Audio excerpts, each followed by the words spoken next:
This is Casual Expert. My name's Eli Lucas, I'm Nick Black. and this is our podcast. This is a podcast where I, someone who plays games very extensively, and Eli, someone who plays games casually, I'd say, compare our viewpoints on different games. Yep. And thank you so much for listening this week. We really appreciate all of our subscribers and all of our friends and family who have liked and shared. If you haven't already, make sure you subscribe to our podcast. Right now, we're available on Apple Podcasts, Spotify, and I think iHeartRadio coming this week. So stay tuned, and we hope you enjoy this episode. We are going to be talking about the gameplay release and trailer for Hyrule Warriors: Age of Calamity. Yep. It's the prequel that no one asked for, but you know what? I never knew I kind of wanted. Yeah, I didn't know what to think when I first heard the news because I was really worried about like the art style. I was very concerned with that. Well, I thought you were more concerned with the fact that you thought this was going to be like the Hyrule Warriors 2. Yes, I also or Breath of the Wild 2. Yeah, I was just like, is this Breath of the Wild 2? Like, is this what we're doing? I was just like so dumbfounded. No, it's Hyrule Warriors, which it's and you played a little bit of it. Yeah, It's probably, I would say, one of the best games of the Wii U. Mm-hmm. I mean, that's a very low bar to hit because Wii U was pretty garbage, but I'd say that was probably one of the top 5 games was Hyrule Warriors. It's one of them. But I never expected them to not only make a canon game to Zelda, because Hyrule Warriors games, the games they're based off of, they're so over the top and ridiculous. I'd never expected them to actually make a canon game for Zelda, let alone the most serious of all the Zeldas, it feels like. Yeah, I agree with that. I'm just still kind of surprised because like I wish Nintendo would have just keep it. Just keep it. Keep it. What do you mean by keep it? Keep the game. Just give me Breath of the Wild too. Like, I can't wait any longer. You impatient little man. You gotta have patience for this sort of thing. Breath of the Wild took like so many years of development and was delayed so much, and we got an amazing game-changing product out of that. Okay, yeah. They're trying to make a sequel to that. Now, you can expect them to not take as long because they're already confirmed they're reusing their assets. Yeah. But at the very least, you got to give them time so they can storyboard out, what they want to do and come up with new ideas. Because that's what you want them to do. You want them to come up with new ideas and new experiences for you to enjoy. That's what made Majora's Mask so good. It was based off Ocarina of Time. It used its assets, but it took the assets from there and it gave it more personality, new life, gave a new twist on it. Yeah. I'm looking forward to that in the sense of the lore was kind of trash in Breath of the Wild 2 or Breath of the Wild. It wasn't trash. It was just more interesting than what Breath of the Wild what the gameplay offered. Yeah. Like I've heard someone describe it as like a case for like most of the characters, like say like Impa, the scientists, and a lot of other people. You're watching the fallout of what felt like a great story. Yeah. And this is like the final chapter of that story. Like you've skipped to like the final chapter or like the final season of a show. But like this is season 3, and we skipped season 1 and 2. We're just straight to season 3. Yeah. Like, cause think about it, like that's usually how like a trilogy of like stuff works. You have the first movie or season that introduces the characters. Second season will have them lose and have them be worse off than they were in the first time around. The villains will practically have won. Like in case of Breath of the Wild, Ganon won. He's taken over all the Guardians. He has taken over the Divine Beast, and he is now about to conquer Hyrule again. Yeah. And Link is dead. He's dead. He needs to wait 100 years, but that's the hope, is that while Ganon has basically won, there's hope that maybe Link will wake up again and fight him. And then the start of Breath of the Wild is, Link's waking up from 100 years. And now you have to fight him. So it's almost like the finale of a show. Yeah, true. That makes sense. But now with Hyrule Warriors Calamity again, we're sort of getting, we're getting that, hopefully, we're definitely getting that second season, but Now we're gonna get hopefully the first and second season of the shows. We get a clear picture of the story, which is good because I didn't really care for the champions in Breath of the Wild. There was only 2 I liked, which was Mifa. Yeah, definitely those like pseudo dungeons of the of all the the main Divine warriors. Beast. Yeah, the divine beasts. It was just like it was like so much build up. But it was anticlimactic at the same time. Yeah, I mean they built up the Divine Beast. Well, a big problem was the fact that not every Divine Beast was as good as the other ones. Yes. Yeah. Mifa's and I think it was Darunia's were like probably the 2 best, I'd say. Mm-hmm.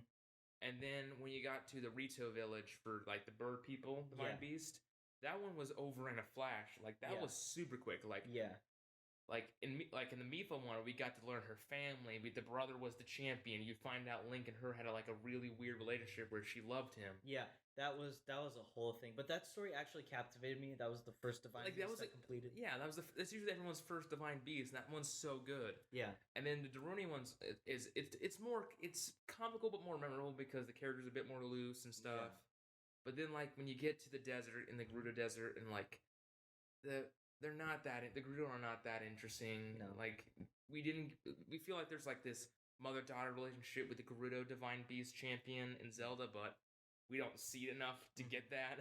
Yeah. Would you agree that you're excited to see more of the champions? Yes. I am very much more excited to see more of the champions. I don't think that they got enough like actual airtime in Breath of the Wild, and now I see the intentionality behind that, because now I appreciate that this game is going to I think Age of Calamity is going to expand a little more on their characters based on the amount of cutscene that there was in the trailer. So I'm excited for that, but I'm also excited to get to experiment with similar play styles of Hyrule Warriors meshed a little bit with Breath of the Wild, because it looks like a lot of the abilities are based on Breath of the Wild, but the game mechanics are based on Hyrule Warriors. And I think that will be a really interesting mesh of the 2 worlds. So I think something that really turned me off about Hyrule Warriors was the art style, and also I haven't followed the entire Zelda anthology, which I don't understand how all the story connects in the Hyrule universe. Yeah, so Hyrule Warriors, it's not canon to Zelda, so just know that. But it's very much, I'd say, a game for the Zelda fans, mainly because it's you're getting timelines of Skyward Sword, Twilight Princess, Ocarina of Time, Wind Waker. Those games are so good and they still hold up today.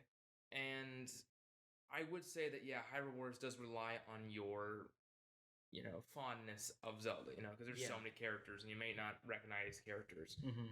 But I feel like this game will captivate you more because you recognize the characters now. And not only that, it's also canon to its own story, so you're more engaged because there's an actual event happening with characters you like. Yeah, yes, exactly. That is exactly why I'm excited. I will, you can count that I am going to buy the definitive edition of whatever this game looks like. I will buy all the DLC. I am so excited. Well, that's the important thing that I wanted to talk about in the case of Calamity. Yeah, let's hear. Was that I always mispronounce their name. Tecmo Koei? Yeah. Tecmo Koei, I like and hate them at the same time. Mm-hmm. And I think they make their best stuff when a higher power like Nintendo, someone who's contracted them to make a game, and now when they say, hey, let's make a game, it's someone contracts them to make a game, usually means they have to make a better product than what they usually pull out. And what I'm worried about right now, however, is, once again, it's how much content is in the game, especially compared to the definitive edition of Hyrule Warriors, which I always say, it is a grind fest, and it's a game that you have to enjoy it. And if you don't enjoy what it's offering you in story mode, you're not going to enjoy what the rest of it's offering. Yeah. Because what the rest of it's offering is just you doing similar things than you did in story mode, but with different twists, challenges, characters, and events, all that stuff. But it's the same, still core functionality. and it's offering you the ability to do that for 300 to 400 plus hours. Yeah. Whereas, say, this new game with what seems to be entirely new characters, entirely new maps, I'm nervous how much in-game content they're offering. Yeah. Like, as I'm watching new content, I'm seeing that there's more playable characters like Impa was recently just shown off in the trailer, so I'm less nervous now about how many characters they're offering. I'm hoping they do at least somewhere around the ones they did for the original Hyrule Warriors game, which was, I think, around 12 or 14. So we get around there, I'll be happy. Yeah. But I'm worried about how much we're offering in terms of in-game content. Because in Hyrule Warriors, the first game, what we got in in-game content was we got an adventure map, an in-game map, and a challenge mode. And then it continued that with a whole host of extra content in the form of DLC.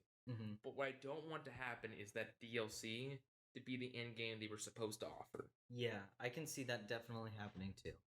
I can also see that happening, especially it seems that it could be it seems very possible that it could be rushed.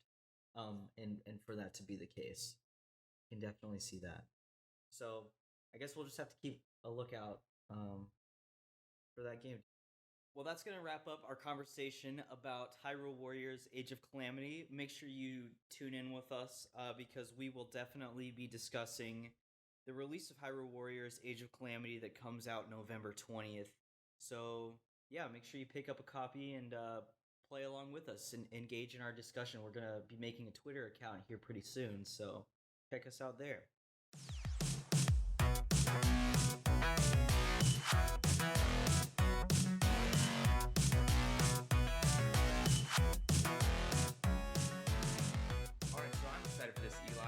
Segment, Gaming with Goombas. Yes, so this idea came from both of us. We picked up Super Mario 3D All-Stars last week, as you all probably expected. And instead of, just picking a random game, Nick and I wanted to play a game together so we could kind of have a shared experience. Well, I had never played Super Mario Sunshine. Explain how you came across Super Mario Sunshine. So Super Mario Sunshine, I think it was a game that my older brother had. My older brother, he had the GameCube, and I didn't own the GameCube, so a lot of the games I grew up with were games that were games that had to basically be passed down by my brother. I had played in 64. I played Super Mario 64, Smash Bros, and Mario Kart because my brother had the N64, and for GameCube I played Luigi's Mansion, Smash Bros, Mario Kart, and Super Mario Sunshine, because those are the games my brother had for the GameCube. So I came across it there, and I don't know why, but I never thought it weird of a game. Maybe it was just because I grew up on it, and Mario was still a fairly new thing for me, but I grew up there, and I played through most of the game, and I had a lot of up and down experiences with it. I, on the other hand, didn't have that experience of having someone older than me to play games before me. So I was kind of the trailblazer in my house for buying video games and stuff. So I was mostly on DS, and Wii. So when I first came across Sunshine, was in this triple combo pack of a game, and man, there's so much to dissect with Sunshine. I mean, so many different aspects. I can't believe that they released 64 as their first mega sandbox game, and then Sunshine happened. Sunshine's a weird deviation. It's weird because it keeps the core ideas of the Super Mario 64 of the sandbox exploration. It keeps those core tenets, but it tries to explore more by giving Mario more of a tool set by taking away some tools. It gives you FLUDD, which is its gimmick. It's the gimmick. It's the FLUDD. It's the fact that you can hover and spray and have this water effect to clean up goop. And they remove stuff like the long jump, but try to replace it with stuff called the spin jump. So they're trying to add more tools to compensate for tools they remove. So it's a weird from going from Super Mario 64 to Sunshine. Yeah, which explains why when it released, not many people liked it. I can definitely see why they didn't like it. I had been guessing through the game mechanics, and when you and I hung out, you would like show me like here and there, like the spin jump, for example. Like you were like, no, this is an imperative part of this game that you need to know, that it doesn't tell you anywhere. Like it never walks you through. Thankfully, in the Switch menu that they've added, there is a move, like they have a button map. It hasn't been useful to me. I just know that it's there. But I was actually like curious as I was writing, because I was like, do I know all the game mechanics? Like, have I gotten everything down? And there are several articles like just on the many different game mechanics. Like there's probably over 40 different things that you can do with your character. Yeah, Sunshine definitely is I like to call it the king of games that are called easy to pick up, difficult to master. Because depending on how you flow with the game, and how fast you can learn and adapt what the game is trying to teach you, it will determine how fast and efficiently you get through the game. I agree with that. So like, I think we saw that a lot when we compared how we both played, because there was one scenario we were playing together, and there was one scenario that I mentioned to you was like, I felt like captivated our different experience with the game. And it was in the world Nohi Bay. Yeah. And there was a section where there's like a pot, and like you can spray water in the pot, and that would cause it to gain more weight, and that would counterbalance you on a platform that you had to get to a ledge that you can jump on. Right.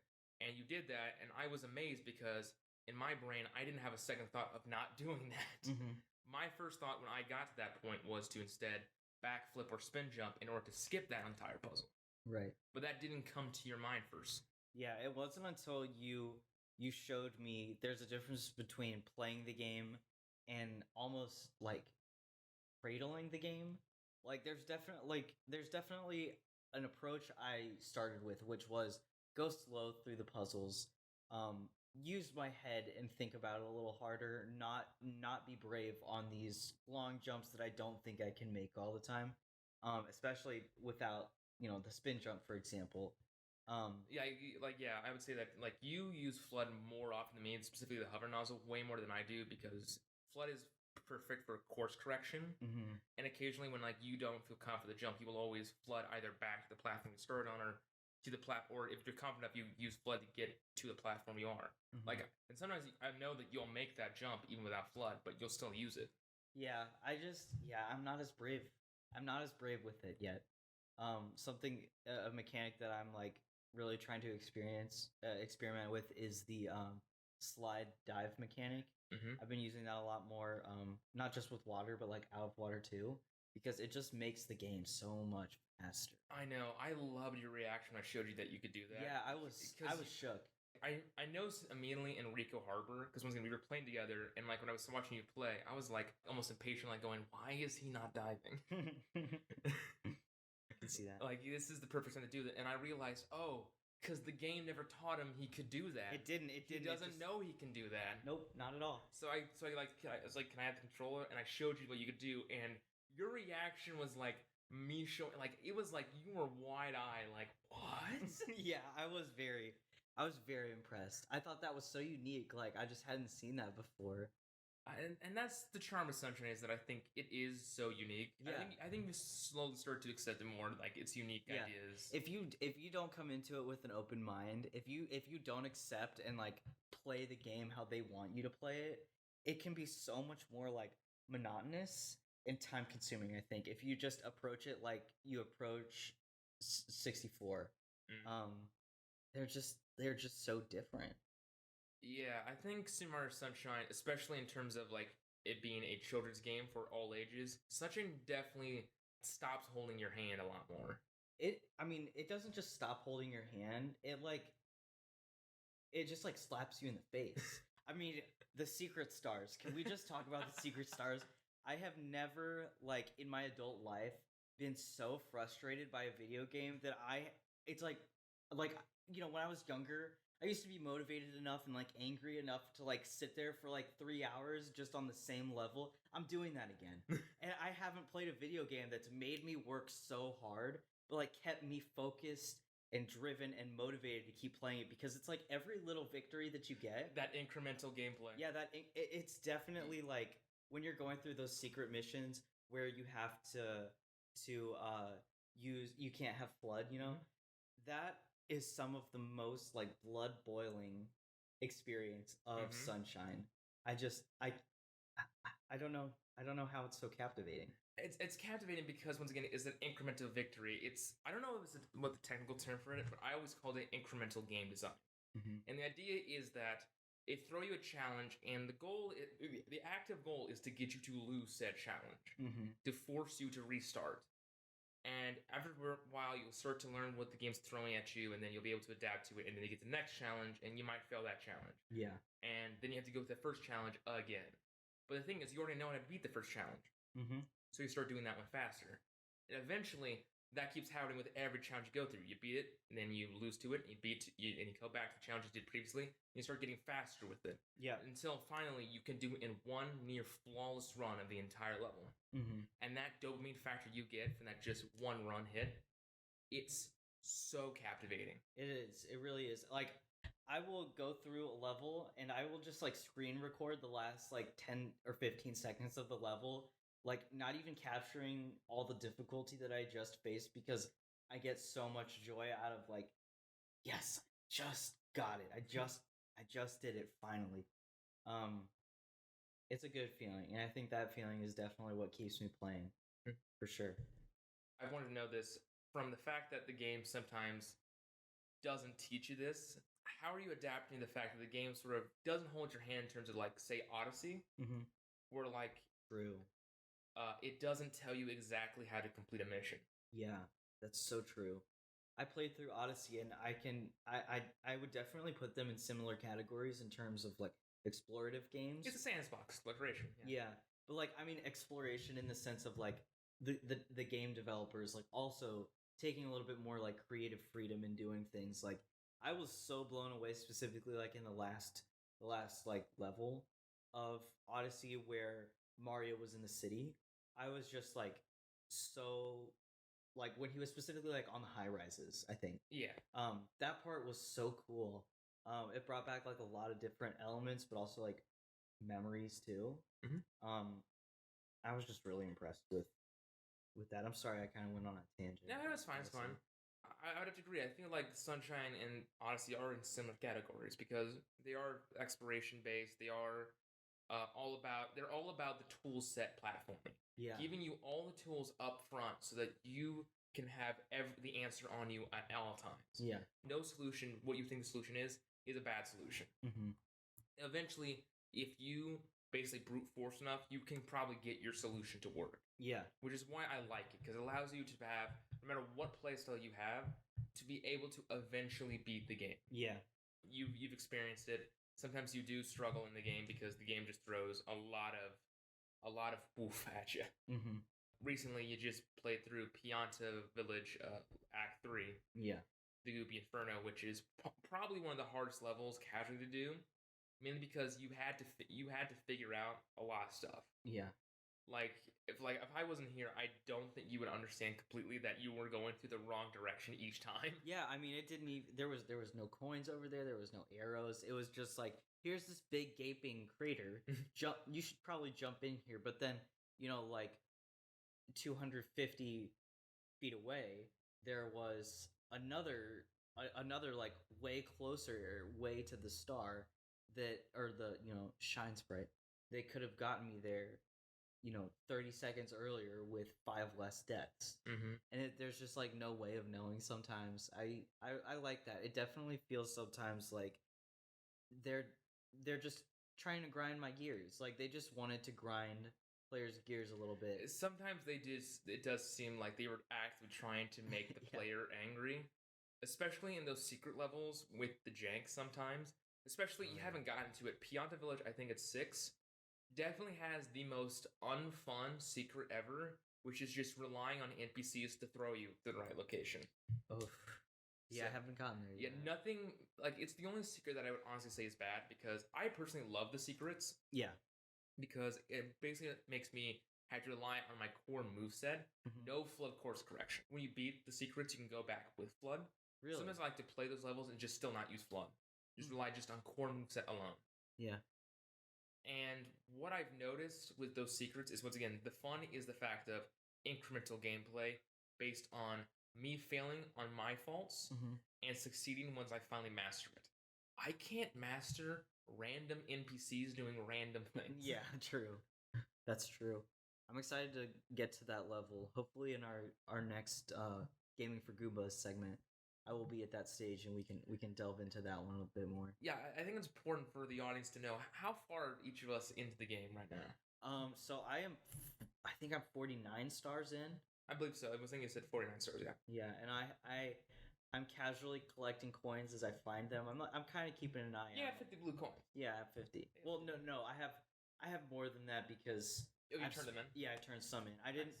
I think we might have mentioned this in the last podcast how dumb that feature was. Yeah, it's very annoying that you don't have any really good way of counting your blue coins. That can be really annoying. Except for now, there's the map. The map is definitely a way you can do it, and it's definitely improved with the map. But that map still doesn't tell you where. Like, some blue coins are level specific, so it can be annoying trying to collect them all and realizing, oh, I'm not in the right level. Gotta go back again. Speaking of not being in the right levels, the 100 coin mission. I spent so long on one of these coin missions. Like, I just popped in. I think I was on like level 6 of I can't remember what the name of it was. Rico Harbor, Pianta Village, Bianca Hills. I think Bianca Hills. Bianca Hills. Yeah. I was trying to get 100 coins, and I could not get it. I got to 95, and I remember you saying, like, I just like felt you in the back of my shoulders saying, you have to know when to give up. You have to know when to give up those 100 coin missions, because sometimes, like in that level, there just aren't 100 coins. Yeah. I spent the entire weekend. I was at my parents' house. I didn't turn off that level. I stayed on that level just because I was like, I have spent 2 or 3 hours on this level over this weekend. Over the course of this weekend, I haven't played any other part of this game except this part. I'm just going to have to give it up. I'm just going to have to throw in the towel. Yeah, sometimes if you're not fast enough and the coins despawn, you sometimes lose that level. Yeah. Yeah, the 100 coin challenge can be annoying at times. Especially, if you've done Bianca Hills, you haven't done this one. I think the hardest, in my opinion, is Gelato Beach, because it's just such a limited area. Yeah, I can see that. Like, when I completed my 100 coin mission on Gelato Beach, I had to do it on the 8th act, where there's watermelons that constantly spawn, and no matter what, those watermelons will constantly spawn coins. And I had like 88 coins, and I looked through all the level, and I was like, well, I guess I'm just grinding watermelons until I get 12 I need. Yeah. Which, by the way, once again, this may be just a humble brag on my part, but I think it's important to know, for everyone to know, how far we are into the game. And I know you sidetracked a little there to avoid it, but... What? What do you mean to avoid what? Just how progress we've made. So you've made 49 stars with 50 blue coins, right? Yeah. Yeah. What about that? Can you ask me how far I've gotten? Oh my god. How far have you gotten? 120 shine sprites. You actually beat it. I've beaten the game. Damn. I've not just beaten it, I have completed. Have you gotten all the coins? I have gotten all the coins. 120 stars is the max you can get. Oh my god. And I have beaten the whole game. Wow. That just speaks to how... Wow, that just shows a lot. Bought the game. I bought the game a day. My game came a day before yours did. And you still beat me. I didn't know we were competing. We weren't, but I wanted to humbly brag a little bit. I bet you did. I'm sure you did. I was so proud how fast I beat that game compared to you. I am impressed. But yeah, no, it was. But through my experience of completing it, I did realize, because I've never beaten the game. Completed the game before. I've only beaten it. Yeah. When I was a kid. Mm-hmm. And I remember as a kid, I didn't want to complete it because I was so annoyed. Because definitely, I used the guide. I used the guide on blue coins. You just can't. Yeah. You just cannot. I can understand that. Because it's just too hard, and sometimes the levels are just, you just get unlucky and not know where they are. Mm-hmm. Once again, just back to Act 3 of the Pianta Village, you would have no idea that M under the goop was there. You would have no idea. I wouldn't have known. There was no reason for me to look over. There's no reason. And that goop only spawned in that. Yep. So if you went back there, you would have never it would never spawn anywhere else. Yeah. And that could be annoying sometimes with Sunshine. And I think that's the thing I've learned with Sunshine is you gotta love it with its faults. Mm-hmm. And it definitely has faults. Definitely there are times where you will die. Yeah. And you absolutely know that it was not your fault. I would agree with that. I took a video of it, a screen grab of I was on a secret star mission and I had jumped and it was like one of those plastic it was like just one of those plastic platforms that was on the side of the wall, and under the side of the wall it had like a little dip, probably for about like literally four steps. It was like a straight shoot, like you literally had 4 steps straight forward and straight back. That's how big this little like divot was, and my Mario got stuck there. Mm-hmm. I just had to give up. I was like, this really, like, how can my character stand right here and not get back up? Like, that was just one of the most defeating feelings, I think. Yeah, and my game's also been a bit buggy too. Like, I think we had maybe like 2 or 3 times where I definitely died when the shine spawned, and absolutely knew either from the fact that like Mario would just like for some reason like stop using the hover nozzle and I would just fall. I'm just like, okay then, I guess I'm dying now. That hasn't actually happened to me yet. That's happened to me, but I think it's because my Switch is farther, so that was probably controller lag. But I've also had a few deaths where it's just like Mario died and I absolutely know like, okay, well I guess Mario's dead now. Mm. And but I've also had a bug experience, and I've tweeted a couple of them. I'm showing you some. Like there's been like one time where I sprayed a bug with Yoshi, and like when Yoshi uses his like juice to kill a monster, he creates a platform, and I jumped on the platform, and for whatever reason, that platform sent me and Yoshi zipping into the wall. What? We clipped the wall, and then a blue coin spawned right where we like clipped into the wall. And I collected a blue coin outside of bounds. Oh my God. And then when I clipped inside of bounds, I was walking in the like under the ocean. Oh my God, that's so random. There's also been a time on the last level of Pianta Village where in the last level there's like these cotton that fall like it's like in the wind. Yeah.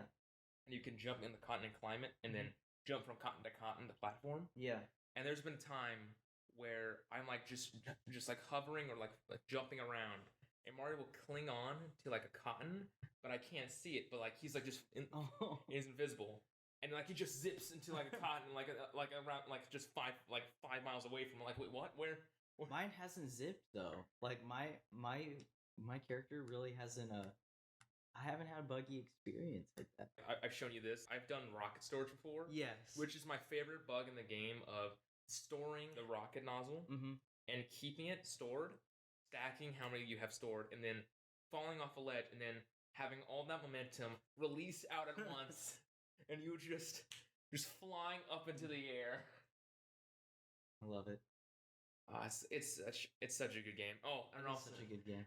And you've had a bit of a bug experience too. Remember how you got clipped on the floor too as Yoshi?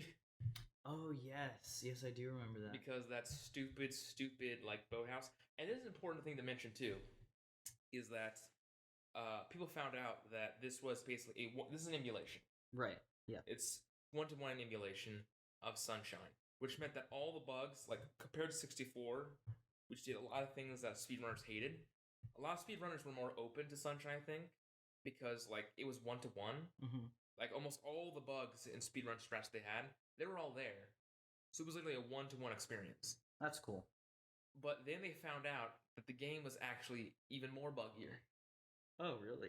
So, but it was better for speedrunning. So, since it was running on Switch, they found that the game actually had less of a frame rate problem. It surprisingly does still have frame rate problems. Yeah. But it's in weird areas. So they discovered the game does not get buggy by how much stuff is on the screen, almost. Because they had a mechanic where Mario was like clipping into an area that was causing him to like basically keep hitting the walls and bouncing off, causing him to get knocked down. Yeah. It was causing all these particle like star effects, like Disney star effects to spawn. Yes. And the game was not slowing down. Like it slowed down a little, but not enough. Like it was like choppy, like a stop motion animation choppy. But then like when you get to like IL Delfino Plaza, for some reason, like that middle area, it'll just lag for whatever reason, and it's super weird. And there's also just weird emulation bugs that just happen specifically on timers. It's not happened to me, and it's rare if it does happen. But there's a level specifically in like the hotel level, Serena Beach, where for whatever reason there's a time trial level where you clean up all the goop in a beach in I think 3 minutes. And for some reason, occasionally, it would just stop the timer and say you win. Like during the challenge, you would just you won. So weird. And you will have half the island, or maybe you haven't even started yet. And it would just say you won. It's weird. The emulation sometimes is weird, but it's still for the most part a one-to-one experience. And overall, I would like to know, how would you rate your experience? So I've also I should have probably said this earlier, but while I'm playing Sunshine, I've also been playing 64. So I've been playing both of those games back, and I would say that my experience on Sunshine has been, I would say, probably an 8. Like I would rate the game an 8 or a 9. A 9 is like I would rate it more of an 8. I think that 64 comes closer to a 9. But that's kind of where I'm at. How about you? For me, I would rate it an 8. Yeah. For me, 5 is average. Yeah. And for me, if I ever rate something a 9 out of 10, it's a you must buy this game right now. Or it's a you will not be disappointed for adding your, like this is a one in a lifetime, like this is Breath of the Wild. Odyssey. Those are 10s out of 10s. Those are once in a lifetime, like once in a generation games. Like no game in this generation will ever compare to what those games offer to the table. So in my opinion, like I would rate those 10s out of 10 and say if you have a Switch, those are must buys, or at the very least those are games that you will not waste your money on. Yeah. 8 out of 10s for me are games that people will love it in the same genre, but there may be reasons why they may not enjoy it. Yeah. But for the most part, I feel like it's an amazing game. So for me, I find Sunshine amazing, but there's definitely gimmicks that may make people turned off by it, especially if they played 64 before. Yeah. Because I think your experience was very much helped that you hadn't recently played 64. Yeah. Yeah, that definitely changed my experience a little bit too. Because you mentioned you played 64 and Sunshine together. I actually did the opposite. I did Sunshine and Galaxy together. Oh, yeah? And there's been times when I'm playing Galaxy that I want to go back to the Sunshine use of, like, movement. Yeah, me too. Like, specifically, like, the backflip is such a helpful tool all the time. And so much more intuitive than using the normal backflip in Galaxy. And there are times I just want to do that instead of the normal backflip. Right. And I feel like Mario's moveset in Galaxy is much more limited compared to Sunshine, where I feel like I have much more ability to. It's so much more limited in Galaxy. I don't know why. I don't know why it's more limited. Do you? I think it's because it's more linear. Okay, I can see that. With Sunshine, they were still doing the sandbox exploration, and Flood was there to more help you explore. Yeah. Or new ideas and new ways to explore. Yeah. Similar to Cappy and Odyssey. It's same core ideas as 64, but now we're going to give you new tool sets to give you different ways to explore. We're going to give you copy abilities. We're going to give you the ability to have a more vertical movement rather than horizontal, which was different in Sunshine. Sunshine is very much more about moving higher compared to Odyssey, which is more moving, farther. Yeah, I would agree with that. That makes a lot of sense. So overall, I would definitely recommend, if you haven't already bought Super Mario 3D All-Stars, I really highly recommend you do it just for, even if you're not interested in Super Mario Galaxy or 64, just alone for Sunshine. You liked it that much? I did like it that much. I would pay $60 just for Sunshine. Wow. Yeah. So I'm really thankful that all three came together. I think now I understand, This is the golden age, of Mario. These 3 games, and I guess you include Galaxy 2 for whatever reason they didn't include it, but those were the golden age of Mario 3D platformers. We got sort of sidetracked with 3D Land and 3D World. Yeah. But I think these were all great games, and I would also recommend them. Yeah. Definitely if you have a Switch, not a must-go grab like Odyssey, or Breath of the Wild, which I feel like are must-haves if you're going to get the console. If you're going to get the console for any reason, those are must-haves for your library. This one, definitely not a bad pick. You will not be disappointed with what you're given. Even if you don't like one game, there's 2 other 8 out of 10s, 10 out of 10 games in that collection. And you know what? Even that soundtrack. I put on the soundtrack just when I'm doing homework in the living room. I really appreciate the soundtrack too. It's just Mario soundtracks are always just really good. Yeah, they are. They are. Well, that's probably going to conclude this segment of Gaming with Goombas. So, yeah, make sure you tune in to our next podcast so you can hear more about me and Nick's Super Mario Sunshine adventure. Well, it's still technically more your adventure now. Mine adventure's done. I guess so. But you know what? But you know what? I will continue living my childhood in you as you learn the game like I learned. Excellent. And we're hoping that in the next couple weeks we can actually do like a video podcast so we can post gameplay footage and like us reacting to the gameplay footage from some of my epic fails and victories that I save on my Switch. So keep a lookout on that for on our YouTube.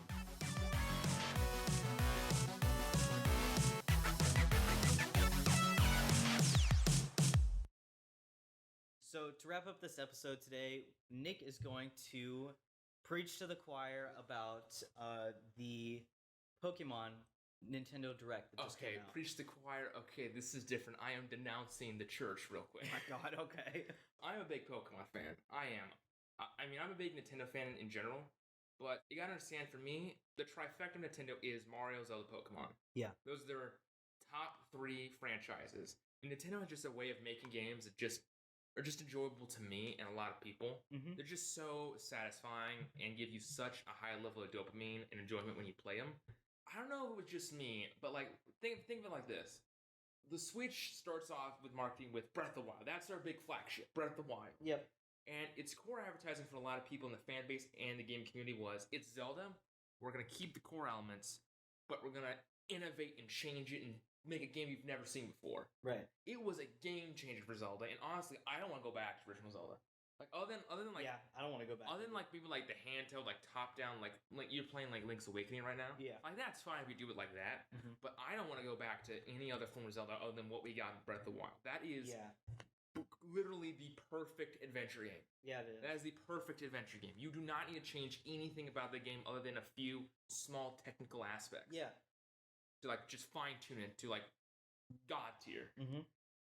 And then Mario comes around, and like after Breath of the Wild comes up, they mark Mario. This is if the Breath of the Wild is our Switch like release hot take, Odyssey is our winter Christmas hot take. Yeah. This is our game changer for this game. Keeping the core elements of sandbox exploration that Mario offered in his first and second 3 platforming game, but innovating and changing the game. I would give both those games 10 out of 10s. So, and those are, once again, that's 2 out of the 3 of the trifecta of massively amazing Nintendo properties. Yep. And then here comes Pokemon. And first thing we get is Let's Go Pikachu and Let's Go Eevee. But you know what? It's sort of like just a polished re-release of Red and Blue. Mm-hmm. Kind of a mix of Yellow 2 of those games, you know, the original generation. And for the most part, fans and critics, well, they did somewhat complain. They were like, you know what? It's fine. You know, this is not a mainline game. They said it wasn't canon. This was more for the general audience. It was for Pokemon Go fans. Mm-hmm. It wasn't directly for Pokemon fans. That wasn't the main target for that. Yeah. So for a lot of people, they're like, okay, fine. This is fine. 6 out of 10, above average game. Some people said it was good. 7 out of 10. Mm-hmm. No, it's a good game. It's a Pokemon game. Good game. But when Pokemon does release its Switch game, it's gonna be amazing. So here comes Sword and Shield, and this is what we're advertising. Sword and Shield, our first ever Pokemon generation that's a console. It's a console in the mainline series. Mm-hmm. And I would rate it like a 5. Yeah, I would also rate it a 5. Like I enjoyed it, but like looking back on it, like, wow, it's really missing a lot of stuff that a real console or $60 RPG should have. Yes, it should have. And I was able to forgive a lot on release because, quite frankly, it was, if I'm being honest, like objective. Yeah. It is better than the previous releases. Like, how much Pokemon do you know? Like, vaguely? Vaguely. I played Ruby Red. Ruby Red? Okay. So, I pretty much I stuck on the Pokemon hype train. Like, I stopped after, I played Heart Gold, Soul Silver, and then I started on the hype train around Generation 5. Mm-hmm. And then I played Generation 6, X and Y. X and Y is hot garbage. Why? It is so bad. It is so bad. It has the most terrible of plots. It has an obnoxious, stupid evil team. It has stupid villains and stupid heroes. It has awful Pokemon. It is just an awful generation. It is considered the worst generation in the game. I would agree with that. And then we get Sun and Moon. And the worst thing I can say about Sun and Moon is that it didn't interest me. When I played Sun and Moon, I never played through Sun and Moon. Was Sun and Moon on DS? 3DS. 3DS. Okay, I also played a very bit of that. So when I bought Sun and Moon, I bought it like day one of release, mainly because I was interested. Yeah. I was just interested. And when I played it for like maybe 2-3 hours straight and never picked it up again. Yeah. Never wanted to try it again. Because I feel like, and I looking back on it, like, I don't even think it left that big of an impression other than just the fact that we were re-releasing the same Pokemon just in different forms with the Alolan versions. Yeah. Which was cool, but not game-changing. Mm-hmm. So here comes Sword and Shield. I'm expecting this to be the game changer. And I got an average product. It was very average. And sort of not okay for a console game. It looks like an upscale 3DS game. It does. It really does. It doesn't look like there was a lot of effort put like, this could be on the Wii U, and I don't think it will look any different. Yeah.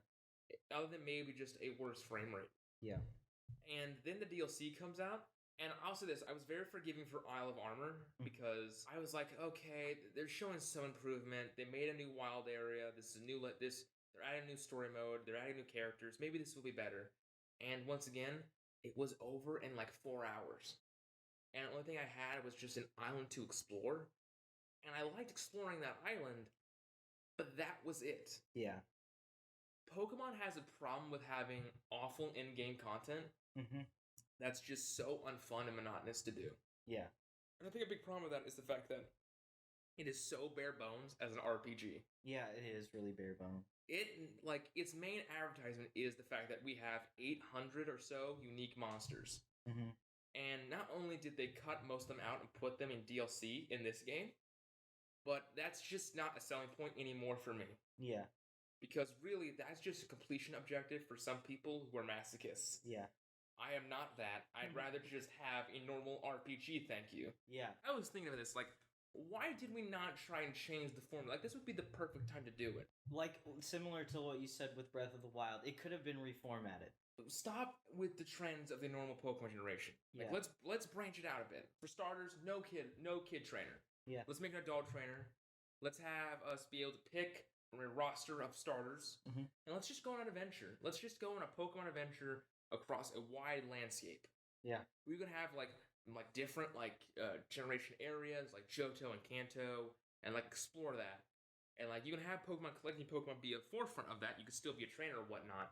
But have it be like exploration through with characters and side missions and plots. Like why are side missions like just not in this game? Yeah. Why are basic things that are in every RPG just not in this game? Yeah, I would totally agree with that. When the trailer for the Frozen Tundra came out, I was so disappointed with what I saw. As someone who played Sword but didn't play the first DLC, I was impressed. I thought it was cool. I thought it looked pretty cool. Sword and Shield? Yeah. But I'm talking about this new trailer that they just released. Yeah. So I have the season pass, so I'm gonna be able to play through it. Yeah. My problem with it is that I don't think I'm going to want to play through it. Yeah.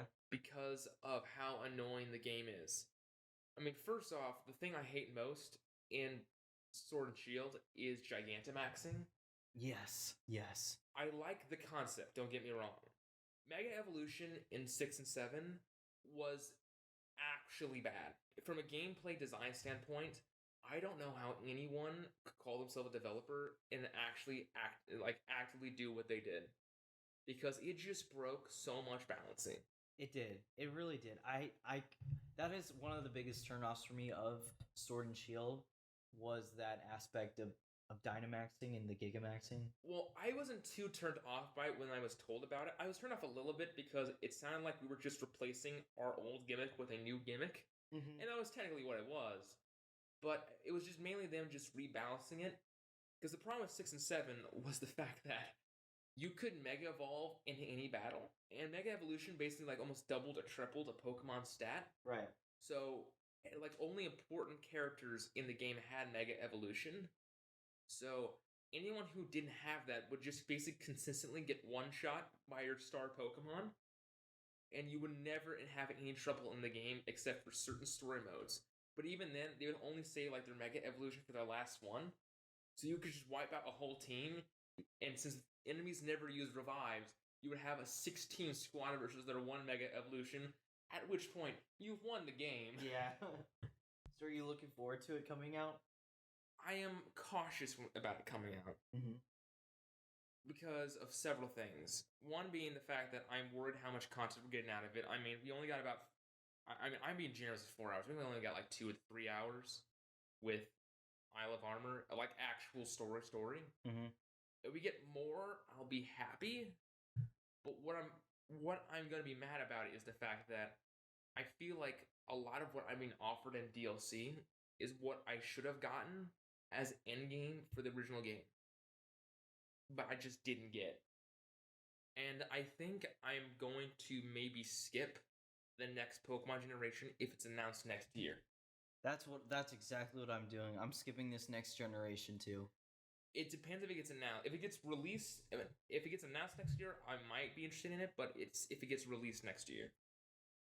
A Pokemon game cannot release this soon. Like, the only exception I could think of is they might want to re-release Generation 4 as a, like, remaster, because that's what they do now. Mm-hmm. In which case, I'll be more open-minded because, hey, it's a re-release. I'll be more generous for that one. Yeah. But for Sword and Shield and whatever its sequel is, it needs to have, in my opinion, a 3 or 4 year cycle. And they just need to decide to, like, hammer in, like, they just need to have a better plot, better story. And hey, how about doing some voice acting now? Yeah, it's about time. Like, act like you're a AAA company making AAA games now. Yeah, that's true. Because, like, for Zelda and Mario, I get your hesitancy to do voice acting. Because some of these monsters are so weird, you may be turned off by how they sound. You get the Uncanny Valley effect. Yeah. But with Pokemon, the only people talk are humans. And Detective Pikachu has shown anything, you can get away with a Pikachu sounding like Ryan frickin' Reynolds. True. So, don't tell me you can't use voice acting.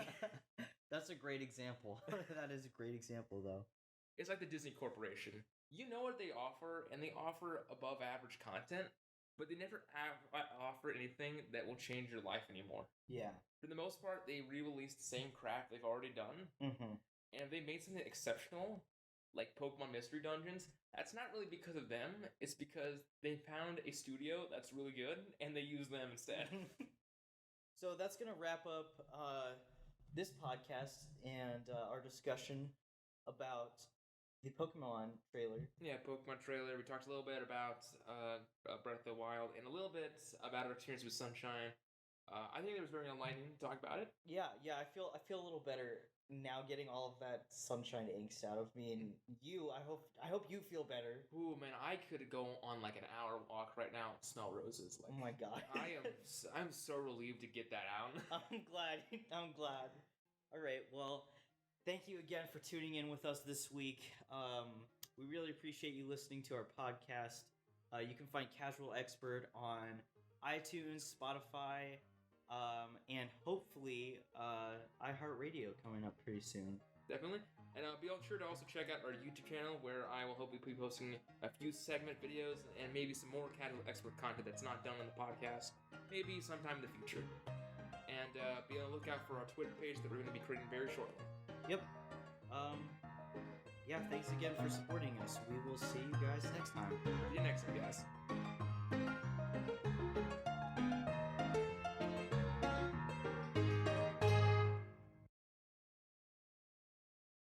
So to wrap up our episode today, Nick is going to take a couple minutes. Oh, do you want me to? You can restart. Yeah, it's okay. Sorry. No, it's okay. I got feather. I got like there's a feather thing on my couch. Let's just swallow the feather. Sorry. Oh gosh. Well, just give me a second. Okay. I need water. Nick's dying. Okay, I'm good now. I'm good. Okay. Good, thank you.